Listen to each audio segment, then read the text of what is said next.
আজকে আমরা তাল দিই আজকে আমরা তালের পিঠা বানাবো। প্রথমে আমরা এলাচ দিব,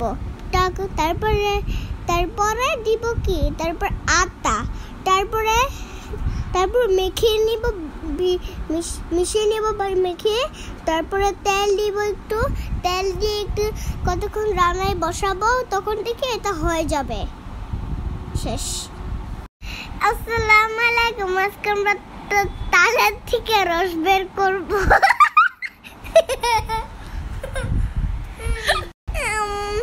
আজকে আমরা তাল থেকে রস বের করে এটাকে রান্না করে গাঢ় করব। শেষ। পিঠা বানানোর জন্য প্রথমে আমাদের ডোটাকে তৈরি করে নিতে হবে।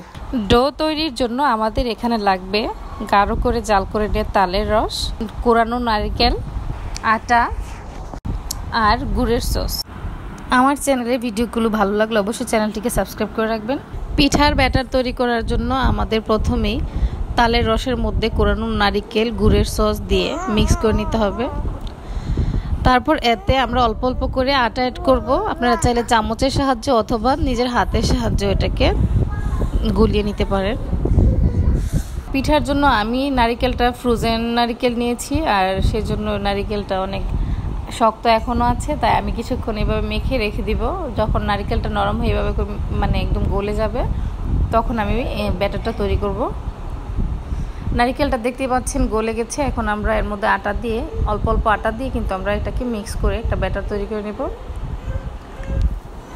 তালের এই পিঠাটা বানানোর জন্য আপনারা চেষ্টা করবেন এখানে কোনো রকম পানি ইউজ না করতে, এতে করে পিঠা খুবই স্বাদ হবে আর খুব সফট হবে।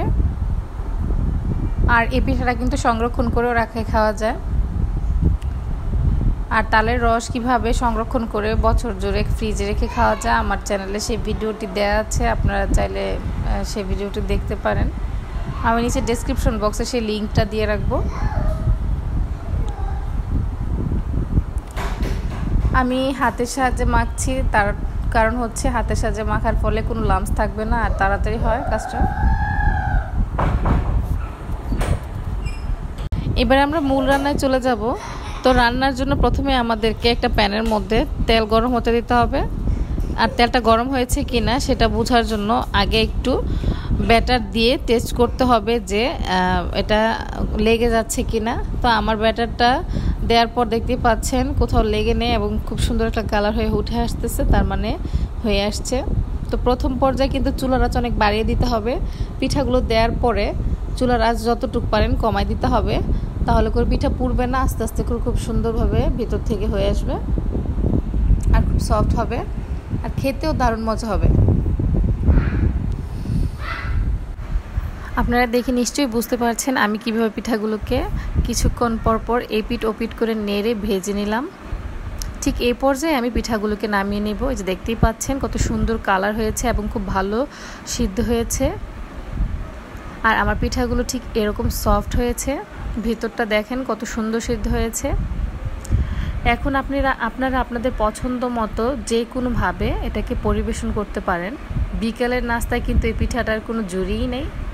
আমার বাসায় তো প্রতিদিন বিকেলবেলা এই পিঠার জন্য খুব বেশি আবদার করা হয়। আমার বাচ্চারা খুব বেশি পছন্দ করে পিঠাটা খেতে, আমার নিজেরও খুব পছন্দ তালের রসের পিঠা। তো যদি আমার ভিডিওটি ভালো লেগে থাকে অবশ্যই চ্যানেলটিকে সাবস্ক্রাইব করে রাখবেন, আর অবশ্যই আপনারা আমার ভিডিওটি শেয়ার করবেন আর লাইক কমেন্ট করে অবশ্যই উৎসাহিত করবেন। আর সবাই ভালো থাকবেন। আজকে এখানেই বিদায় নিচ্ছি। তো আবার দেখা হচ্ছে অন্য আরেকদিন নতুন কোনো এক রেসিপি নিয়ে। সে পর্যন্ত সবাই অনেক ভালো থাকুন আর সবার জন্য দোয়া রইল, সবাই আমাদের জন্য দোয়া করবেন। আল্লাহ হাফেজ।